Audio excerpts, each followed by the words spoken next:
पास unit number 4 और इसमें एक ही चैप्टर है दैट इज़ कोरिलेशन एनालिसिस। और इस चैप्टर में जो भी क्वेश्चन है उन्हें करने के लिए आपको कुछ फॉर्मूले जो है वो ध्यान में रखने पड़ेंगे। तो सबसे पहले हमारे पास फॉर्मूला है R equal to N summation X Y minus summation X into summation Y upon under root N summation X square minus E X whole square into N summation Y square minus summation Y whole square. और इसमें जो है कुछ फॉर्मूले यहाँ पर हैं। Calculation of Karl Pearson coefficient of a correlation. अब इसमें 2 टाइप के फॉर्मूले हैं यहाँ पे कि एक डायरेक्ट मेथड से होगा और एक जो शॉर्टकट मेथड है। तो जो डायरेक्ट मेथड है वो फर्दर 2 उसमें जो है वो 2 फॉर्मूले हैं आपके पास। तो इन्होंने बोला कि if the arithmetic mean of 2 series are integer तो उसके लिए अलग फार्मूला है और फ्रैक्शन के लिए हमारे पास जो अलग फार्मूला है। तो इंटीजर के लिए क्या है R equal to summation X Y upon root E X यानी कि summation X square into summation Y square. और नेक्स्ट ये ज़्यादातर फार्मूला जो आपके पास यूज़ किया जाता है फ्रैक्शन वाला, ये फार्मूला, इस फार्मूले को ध्यान में रखना। अगर आपको ये फार्मूला आता होगा तो आप जो है आसानी से जो है वो सॉल्यूशन जो है किसी भी क्वेश्चन का निकाल सकते हो। तो R equal to N summation X Y minus summation X into summation Y upon root N summation X square minus E X whole square and root N E Y square minus summation Y whole square. जब हम question करेंगे आपके फॉर्मूले जो है अच्छे से याद हो जाएंगे। जब आप 1-2-3 क्वेश्चन करोगे तो आपको फॉर्मूले का जो है अच्छे से पता लग जाएगा। नेक्स्ट है शॉर्टकट मेथड के लिए। शॉर्टकट मेथड के लिए हमारे पास फार्मूला है यहाँ पे ये वाला। और इस फार्मूले में क्या है, कुछ नहीं है यहाँ पे, बस यहाँ पे जो एक्स और वाई है ना, उस एक्स और वाई की जगह डी एक्स डी वाई है। आप यहाँ पे देख सकते हो सेम फार्मूला है। एन समीशन यहाँ पे एक्स की जगह और वाई की जगह डी एक्स डी वाई है minus summation D X into summation D Y, यहाँ पे भी सेम यही है। और root N summation D X square यानी एक्स स्क्र था तो डी एक्स स्क्र हो गया और ई एक्स का होल स्क्र है तो समीशन डी एक्स का होल स्क्र। और यहाँ पे भी सेम है root N summation D Y square minus summation D Y whole square. तो हम देखते हैं इसके क्वेश्चन। तो सबसे पहले हम देखेंगे क्वेश्चन नंबर 11। क्वेश्चन नंबर 11 में क्या है, हमें गिवन है कि calculate the coefficient of correlation for the following data. हमारे पास है, हमें x दिया और y दिया है। तो x इस तरफ आ गया, y इस तरफ आ गया। और अब हमने देखना है जैसे हमने यूनिट 1 के क्वेश्चन किए थे सेम ही उसी तरह से कि जो भी फार्मूला है और फार्मूले में क्या क्या आपसे पूछा है वही वैल्यूज जो है वो हम फाइंड आउट करेंगे एंड पुट कर देंगे यहाँ पे और हमारे पास जो है सोल्यूशन आ जाता है। तो हमने लिखा फार्मूला कि N summation X Y minus summation X into summation Y upon root summation X square minus summation X whole square into root N summation Y square minus summation Y whole square. तो हमें इसमें क्या क्या चाहिए, हमें एक चाहिए ई x Y, एक चाहिए हमें ई एक्स, एक चाहिए ई वाई और एक चाहिए हमें ई एक्स होल स्क्र, ई एक्स का स्क्र और एक चाहिए हमें ई वाई का स्क्र। तो x तो हमारे पास पहले से ही है और जब हम टोटल करेंगे तो समीशन x निकल जाएगा। तो टोटल करो, समीशन x आ गया और समीशन y आ गया। अब हमें एक चाहिए x स्क्र, एक चाहिए y स्क्र और एक चाहिए हमें एक्स वाई। तो सबसे पहले हम x स्क्र निकालेंगे, y स्क्र निकालेंगे और एक्स वाई। तो यहाँ इन दोनों को मल्टीप्लाई करके आ जाएगा। आप चेक कर सकते हैं 18 इंटू 2 कितना होता है 36, 12 इंटू 4 48, 5 इंटू 10 50, 6 8 48 होता है, 8 इंटू 7 56 एंड 11 इंटू 5 होता है 55। तो अब हमने क्या निकालना है एक्स स्क्र यानी इसका स्क्र। 2 का स्क्र 4 होता है, 4 का 16, 5 का 25, 6 का 36, 8 का 64 और 11 का 121। और यहाँ पे सेम y का स्क्र 18 का स्क्र होता है 324, 12 का होता है 144, 10 का होता है 100, 8 का 64, 7 का 410 और 5 का 25। अब हमें क्या समीशन चाहिए एक्स स्क्र और समीशन वाई स्क्र। टोटल करो हमारे पास आ जाएगा और इसका भी टोटल करो, यहाँ पे आ गया समीशन वाई स्क्र 706। वैसे ही समीशन एक्स वाई चाहिए तो इसका टोटल क्या आ गया 293। वैल्यू यहाँ पे पुट करो। एन क्या है, कितने नंबर ऑफ टर्म्स हैं 6 है। तो यहाँ पे हमने लिया 6 इंटू समीशन एक्स बाई 293 है, मल्टीप्लाई कर दो minus summation X into summation Y. Summation X और समीशन वाई को मल्टीप्लाई करा दो तो 36 इंटू 60 अपॉन एन। रूट में एन क्या है 6 और ई एक्स स्क्र कितना है, ई एक्स स्क्र है 266 माइनस में क्या है ई एक्स का होल स्क्र कितना है, ई एक्स का होल स्क्वायर करके देख लो, 36 का होल स्क्वायर यहाँ पे आ गया और माई इंटू रूट एन कितना है 6, ई वाई स्क्वायर कितना है 706 माइनस में ई वाई का होल स्क्वायर, ई वाई का होल स्क्वायर करो 60 का होल स्क्वायर। तो यहाँ पे इसे जब हम कैलकुलेट करेंगे तो हमारे पास ऊपर आ गया -402 और इसका स्क्वायर करोगे और इनको मल्टीप्लाई करोगे और दोनों को जब हम माइनस करेंगे तो यहाँ पे आ गया √300 और सेम 6 को 706 से मल्टीप्लाई करो और यहाँ पे इसका आ जाएगा स्क्वायर 3600 और दोनों को 3600 आएगा और जब हम दोनों को जो है माइनस करेंगे तो हमारे पास आ गया √636। इसको कैलकुलेट करो 104 और 300 को और 636 को जब आप मल्टीप्लाई करोगे ये वाली वैल्यू निकल रही है और इसका रूट करोगे आपके पास ये निकलेगा 402 और इसको जब हम डिवाइड करेंगे हमारे पास आंसर आ जाएगा 0.92। काफ़ी लंबी वैल्यू आएगी, आप जो है 2-3 डिजिट लिखोगे काफ़ी है। तो इसका आ जाएगा सॉल्यूशन -0.92। एक और क्वेश्चन हम देख लेते हैं। नेक्स्ट क्वेश्चन नंबर 12 है और जितने भी क्वेश्चन है सेम इसी तरह से हैं। तो एक और क्वेश्चन हम देख लेते हैं यहाँ पे। चलो क्वेश्चन नंबर 13 ही कर लेते हैं। अब यहाँ पे इन्होंने बोला है, ये थोड़ा डिफरेंट भी है क्वेश्चन, यही कर लेते हैं। If X and Y are connected by the relation y equal to 15 minus x square, but will be the coefficient of correlation between x and y for x -3 -2 -1 0 1 2 3, will it give a similar value of the coefficient of a correlation for all the integer of a value of x। अब हमें x given है, अगर आप ध्यान से question को पढ़ोगे इन्होंने बोला है कि x और y जो है एक ये हमारे पास है y की वैल्यू ये है कि इसके ज़रिए x और y जो है वो कनेक्टेड है। y की वैल्यू क्या है y equal to 15 minus X square और x की वैल्यू है हमारे पास -3 -2 -1 0 1 2 3। तो तरफ x की वैल्यू लिखो और y की वैल्यू क्या आएगी, यही इक्वेशन आएगी y की वैल्यू और ये हमें y की वैल्यू निकालनी पड़ेगी 15 माइनस एक्स स्क्वायर। अब इसके लिए हमें चाहिए एक्स स्क्वायर और यहाँ पे क्वेश्चन में भी होता है कि हमें एक एक्स बाई चाहिए, एक एक्स स्क्वायर चाहिए और एक जो है समीशन वाई स्क्वायर चाहिए। तो हमने एक्स स्क्वायर निकाला, वाई स्क्वायर निकाला और एक्स वाई निकाला और यहाँ पे आ गया कि बाई किस तरह से निकलेगा 15 माइनस एक्स स्क्वायर करने पड़ेगा हमें। तो 15 माइनस 3 का स्क्वायर 9 होता है तो 15 माइनस 9 करोगे 6 आ जाएगा। 2 का स्क्वायर 4 होता है, 15 माइनस 4 करोगे 11 आ जाएगा। 15 माइनस 1 करोगे 14 आएगा। 15 माइनस 15 कर दोगे एक्स स्क्वायर 0, 15 माइनस 0 करोगे तो 15 आ जाएगा और 15 माइनस 1 करोगे 14 आ जाएगा और 4 का 2 का स्क्वायर 4 हो जाएगा तो 15 माइनस 4 के 11 और 15 माइनस 9 करोगे 6 आ जाएगा। तो ये आपके पास इक्वेशन बन गई। इसका टोटल कर लो, माइनस की वैल्यू प्लस की है, 0 हो जाएगा। समीशन x 0 निकल गया, समीशन बाई 77 निकल गया। यहाँ पे इसका स्क्वायर है, y का स्क्वायर इस तरफ किया है, समीशन यानी इन सभी का टोटल निकाल लो। वैसे ही x बाई है, x y का टोटल निकाल लो और यहाँ पे वैल्यूज पुट कर दो। n जो है हमारे पास 7 टाइम है, ex जो हमारे पास 0 बन गया है और यहाँ पे क्या है माइनस समीशन x भी हमारे पास 0 है और यहाँ पे समीशन बाई जो है हमारे पास 77 है, 0 है, पूरा आंसर ही 0 आ जाएगा। और यहाँ पे रूट n की वैल्यू आ जाएगी, समीशन x स्क्वायर आ जाएगा 28 और माइनस में समीशन x का स्क्वायर 0 ही है। वैसे ही y है n 7 है, समीशन y जो है हमारे पास y स्क्वायर ये वाली वैल्यू है 931 माइनस में ई वाई का होल स्क्वायर इसका होल स्क्वायर और ये 0 है यहाँ पे भी और यहाँ पे भी 0 बन 0 से आप कोई भी चीज़ डिवाइड कर दोगे आपके पास आंसर ही 0 आएगा। तो इसका आंसर आ जाएगा 0। बस हमारे पास बाई दिया और बाई वाले हमें निकालने पड़ेगा 15 माइनस एक्स स्क्वायर करके। तो 15 माइनस एक्स स्क्वायर करके हमारे पास बाई की वैल्यू आ जाएगी। बाकी सेम फार्मूले में आपको पुट कर देना और हम आपके पास जो है वैल्यू आ जाएगी। एक इसमें जो है वो dx की फार्मूला भी यूज़ होता है तो dx वाले क्वेश्चन भी हम देख लेते हैं। तो हम करते हैं क्वेश्चन नंबर 20। बोला calculate the Karl Pearson coefficient of correlation for the data given below taking 63 and 66 as assume mean of x and y respectively. अब इसमें हमें बोला है, हमें क्वेश्चन में गिवन है कि हमें जो x और y लेना है ना वो क्या 63 और 66 लेना है, यानी कि जो x की जगह होगी वो वहाँ पे क्या आएगा 63 आएगा और y की जगह हमारे पास आएगा 66।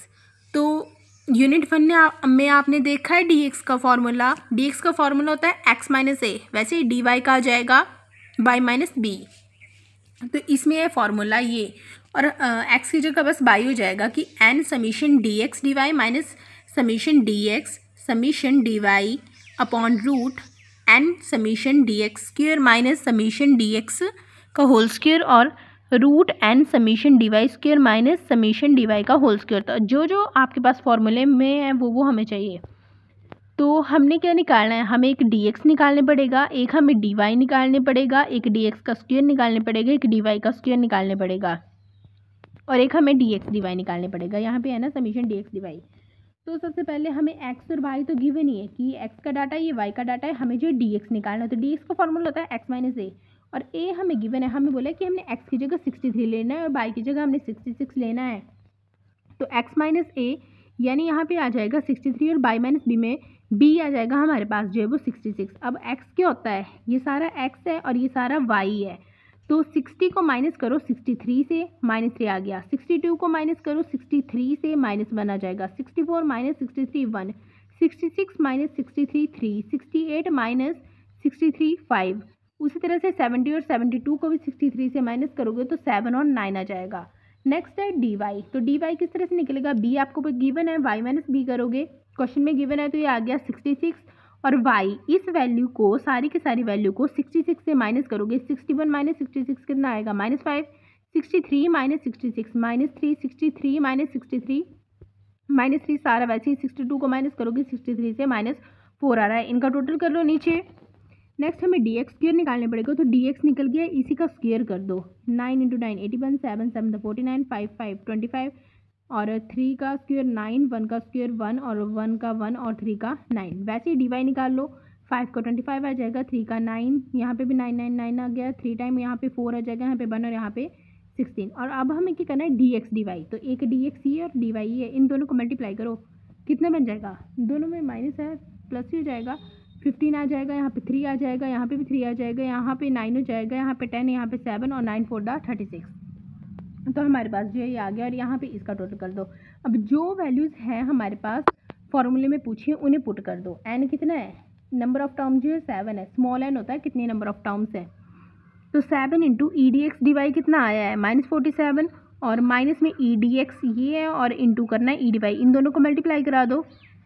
21 -21 हो जाएगा और माइनस बीच में है। रूट में हमारे पास है एन और ई डी एक्स का होल स्क्वायर कितना है, 175 है। माइनस क्या करना है इससे, इसका होल स्क्वायर, इसका 21 का होल स्क्वायर और यहाँ पे है फिर से एन और यहाँ पे आ जाएगा ई डी वाई स्क्वायर। तो -20 ई डी वाई स्क्वायर है, सॉरी। तो यहाँ पे आ जाएगा इंटू में 73 और माइनस क्या कर देना है, इसका होल स्क्वायर 21 का होल स्क्वायर। और यहाँ पे जब हम पूरा इसे सॉल्व करेंगे तो यहाँ पे 1/2 बन जाएगा और यहाँ पे 7 को 175 से मल्टीप्लाई कर दो और माइनस कर दो 21 के होल स्क्वायर से। ये वाली वैल्यू आ रही है 784 और यहाँ पे आ रहा है 70। दोनों को मल्टीप्लाई करो, फिर जो भी रूट में वैल्यू आएगी उसका रूट निकालो और 112 को उस वैल्यू से डिवाइड कर दो तो आपके पास आंसर आ जाएगा 0.48। तो डी एक्स वाले भी हो गए। एक इसमें एक और तरह की क्वेश्चन है, इसमें क्वेश्चन नंबर 31। इसमें दिया है एज ऑफ अ कैंडिडेट दिए हैं आपके पास, कैंडिडेट अपीयर दिए और सक्सेसफुली कैंडिडेट दिए हैं। तो अब हमें एक्स तो पता है, इसमें हमें एक्स और वाई चाहिए और ये क्या क्लास इंटरवल की फॉर्म में दिया है। तो क्लास इंटरवल की फॉर्म में दिया है तो सबसे पहले हमें मिड वैल्यू निकालनी पड़ती है। हमने निकाली मिड वैल्यू, वो क्या आ गया, वो एक्स आ गया और हमें वाई चाहिए। तो हमें एक तो कैंडिडेट अपीयर दिए और एक सक्सेसफुली कैंडिडेट दिए हैं, उसमें से हमें परसेंटेज निकालनी पड़ेगी सक्सेसफुल कैंडिडेट की। तो 124 को आप क्या करोगे, 200 से डिवाइड कर दोगे और इंटू में 100 कर दोगे, आपके पास वैल्यू आ जाएगी। तो इन्होंने क्या किया, 124 को 200 से डिवाइड किया और इंटू में किया 100, तो हमारे पास क्या है 62 आ जाएगा। फिर 180 को 300 से करेंगे और इंटू 100 करेंगे, हमारे पास 60 आ जाएगा। उसी तरह से सारी वैल्यू करनी है। 12 को 25 से डिवाइड करो और इंटू में 100 कर लो। 65 को 100 से डिवाइड करो, इंटू में 100 कर लो। जैसे मैंने लिखा यहाँ पे 124 को डिवाइड करोगे 200 से और इंटू 100, 180 को डिवाइड करोगे 300 से और इंटू 100, तो हमारे पास जो है वो सक्सेसफुली जो भी परसेंटेज है वो वाई निकल जाएगा हमारे पास। और एक्स यहाँ से हमने मिड वैल्यू निकाली है। वैसे हमने जो भी फॉर्मूले में एक डी एक्स चाहिए होता है, एक डी वाई चाहिए होता है, तो हमने निकाला डी एक्स और यहाँ पे हमने एक्स माइनस ए एज्यूम जो हमने यहाँ पे किया है वो हमने किया है एज्यूम 17.5 और जो वाई है उसमें से हमने एज्यूम कर लिया यहाँ पे 60। अगर आप 66 भी करोगे तो भी आपके पास जो है आंसर आ जाएगा। मैंने यहाँ पे जो मैंने खुद से सॉल्व किया था, मैंने यहाँ पे 66 लिया था और यहाँ पे बुक में जो है 60 है। आप कुछ भी ले सकते हो, यहाँ से सेंटर से आप ले सकते हो वैल्यू, और अगर आपको 60 लेना है तो आप 60 भी ले सकते हैं। तो यहाँ पे डी वाई किया इन्होंने और डी एक्स का स्क्वायर देखा, डी वाई का और डी एक्स डी वाई, और इनका जो है समीशन निकाल लिया है। तो आर ये फॉर्मूला है, यहाँ पे एन कितना है 10 है, और डी एक्स डी वाई यहाँ पे कितना निकला है -173, माइनस में ई डी एक्स जो है वो हमारे पास है 5, और ई डी वाई जो है -12 है, एंड वैसे ही ई डी एक्स का स्क्वायर आ जाएगा और यहाँ पे ई डी एक्स का होल स्क्वायर आ जाएगा। और जब आप इसको पूरे को सॉल्व करोगे आपके पास जो है वो आंसर जो है -0.77 आ जाएगा। ये तो था क्लास इंटरवल वाला। एक बिना क्लास इंटरवल वाला भी देख लेते हैं। क्वेश्चन नंबर 29 है, एज दिया है, नंबर ऑफ स्टूडेंट है, रेगुलर प्लेयर दिए हैं। तो यहाँ से हमें एक्स पता है और हमें जो है वो परसेंटेज निकालनी पड़ेगी नंबर ऑफ प्लेयर्स की। तो हमने बाई भी निकाल लिया, किस तरह से 200 को 250 से 250 को डिवाइड किया 200 से और इंटू में कर लिया 100। 200 को डिवाइड किया 150 से, इंटू में कर लो 100। यहाँ पे एक मैं आपको करके दिखा देती हूँ, और इंटू में किया 100, ये कट जाएगा। और इसे जब हम सॉल्व करेंगे 250 को डिवाइड करोगे 200 से और इंटू में कर लोगे 100, और इस पूरे को जब हम डिवाइड करेंगे तो 0.8 समथिंग आएगा, इंटू में 100 करेंगे हमारे पास जो है 80 बन जाएगा। इसी तरह से आएगा। आप कैलकुलेटर जो है इसमें यूज़ कर सकते हैं। तो यहाँ पे इसको डिवाइड किया, और वैसे 200 को 150 से डिवाइड करोगे, इंटू 100 करोगे 75 आ जाएगा। नीचे फिर इसी तरह से सारे कर लेने। आपने 80 को डिवाइड कर दो 12 से और इंटू में कर लो 100, आपके पास जो 15 आ जाएगा। फिर हमें डी एक्स निकालना है। तो डी एक्स हमने निकाली है। यहाँ पे हमने एक्स से 17 ले लिया है, और यहाँ से हमने ले लिया है वाई से क्या वैल्यू ली है इन्होंने 40 लिया है। तो वाई से हमने 40 ले लिया है। इसको निकालो एक्स को माइनस करना है 17 से। 15 - 17, 16 - 17, 17 - 17, 18 - 17, 9 - 17, 20 - 70। आपके पास डी एक्स आ जाएगा। और यहाँ भी इसका टोटल के लिए सेम एज इट इज़ हमने वाई भी निकालना है, माइनस करना है 40 को। तो 80 - 40, 75 - 40, 60 - 40, और सारा का सारा ये भी निकाल लिया। और यहाँ पे इसका भी समीशन कर लेना। फिर इन्होंने क्या किया है, फॉर्मूले में इन्होंने फार्मूला लिया है D-Y करके, कि जहाँ पे आपके पास dy है वहाँ पे इन्होंने D-Y निकाला है। तो D-Y का फॉर्मूला होता है dy/c, c यानी डिफरेंस। तो इनमें कितने कितने का डिफरेंस है, 5 का डिफरेंस है। तो जब मैं इसे 5 से डिवाइड करूँगी, 5 × 8 40, 5 में से डिवाइड करूँगी, 5 × 7 = 35, 5 × 4 = 20, 5 × 2 = 10, 5 × 5 = 25। तो D-Y निकाला है, तो यहाँ पे इसका टोटल कर लिया है। फिर dx का स्क्वायर निकाला, और जो D-Y है ना, dy की जगह D-Y है फॉर्मूले में। जो फॉर्मूला है उसी के अकॉर्डिंग हमें क्वेश्चन करने पड़ेगा। तो D-Y का स्क्वायर निकाल लिया, फिर dx D-Y को मल्टीप्लाई किया, हमारे पास जो है वैल्यू आ गई। तो आप यहाँ पे देख सकते हैं फॉर्मूला। और n कितना है, नंबर ऑफ टर्म हमारे पास 6 है, और यहाँ पे कितनी वैल्यू आ रही है, -42 आ रहा है। तो -42 मल्टीप्लाई किया, ई डी एक्स की 3 आ रही है, ई D-Y की 12 आ रही है। तो n 6 है, ई डी एक्स का स्क्वायर कितना है 19 है, और माइनस करना है इसके होल स्क्वायर से। तो 3 का होल स्क्वायर कर लिया, वैसे ही 6 × 158 dy का स्क्वायर हो जाएगा, D-Y स्क्वायर है यहाँ पे D-Y का स्क्वायर। ऊपर आप देख सकते हैं D-Y का स्क्वायर निकाला इन्होंने, डैश नहीं लगाया यहाँ पे। तो यही वैल्यू आ गई, और माइनस में ई इसका स्क्वायर कर देना है। कहीं D-Y भी निकालना होगा, ये D-Y और इसका होल स्क्वायर है 12। तो इसे मल्टीप्लाई 12 का इन्होंने डायरेक्ट लिख दिया 144। तो इसको सॉल्व किया, इसको सॉल्व किया, और हमारे पास इन्होंने पहले रूट निकाला है। आप वैल्यू निकाल के दोनों को मल्टीप्लाई करके फिर भी रूट निकाल सकते हैं। और -288 को जो है जब हम नीचे वाली वैल्यू से डिवाइड करेंगे तो हमारे पास आंसर आ जाएगा -0.99। तो इसमें यही क्वेश्चन है। नेक्स्ट एक और है, इसमें रैंक वाला टॉपिक है, वो हम करेंगे नेक्स्ट